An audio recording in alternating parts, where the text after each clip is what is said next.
This biomechanic analysis is of the lineout throw in rugby. The lineout throw is used to bring the ball back into play. Typically, the position known as the hooker performs the lineout throw.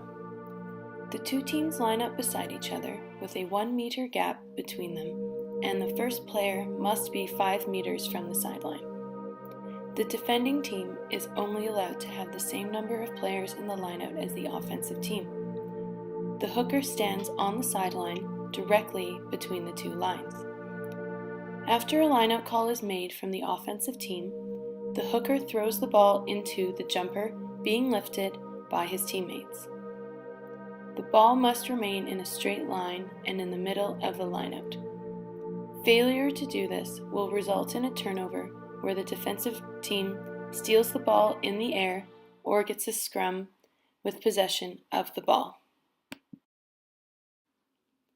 The movement is a third-class lever, with the fulcrum being at the shoulders and the elbow, and the resistance being the ball and the effort coming from the muscles in the upper extremity.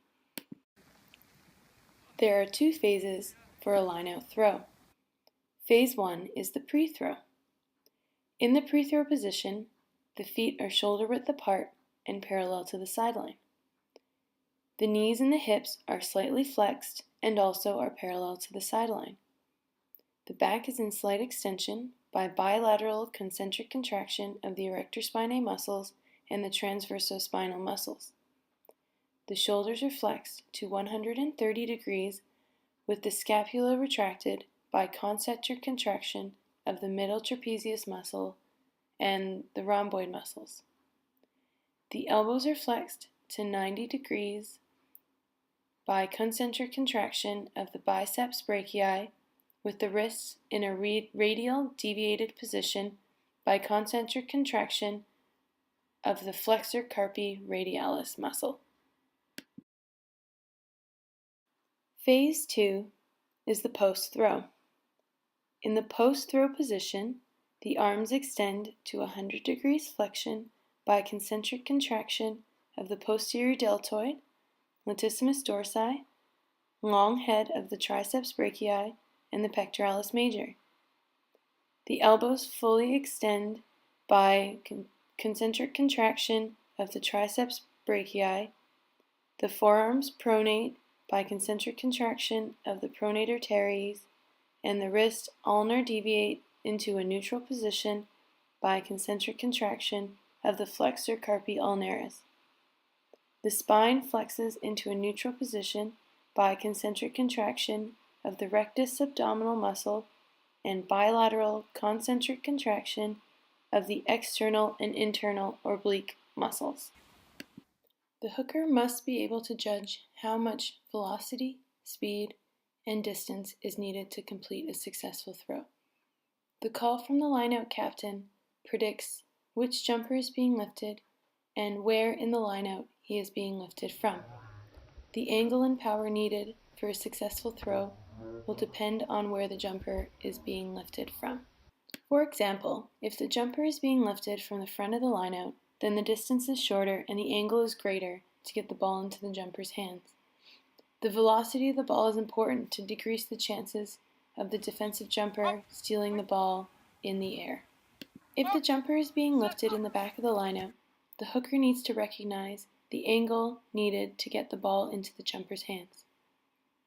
If this angle is misjudged, the ball may be thrown too high and go over the jumper's hands, or may not even make it to the jumper.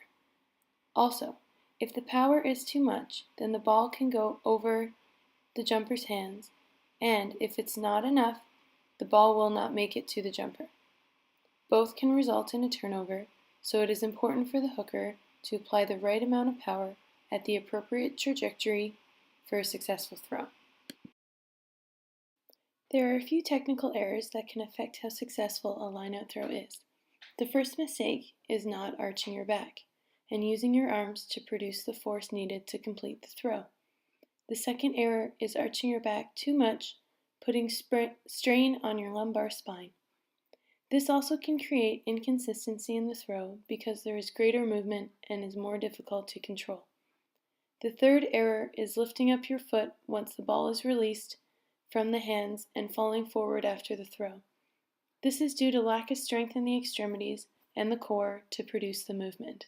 To improve accuracy and to strengthen the body, there are several exercises the hooker can do to train for this skill. Using an exercise ball, the hooker can lie on the exercise ball with his arms above his head, holding on to an exercise band.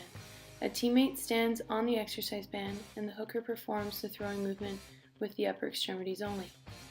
The next progression is throwing a ball up in the air while lying flat on an exercise ball. The third progression is to lie down on an exercise ball with the arms above the head and holding onto the ball. The hooker throws the ball to his partner while sitting up. The partner passes the ball back to him and the hooker performs another throw. A lineout throw is a critical skill of the hooker and is an important component of the game. The hooker must understand the proper technique and biomechanic principles in order to perform a successful throw. The athletes in this video are elite athletes, so please do not try any skill seen in this video at home without proper supervision.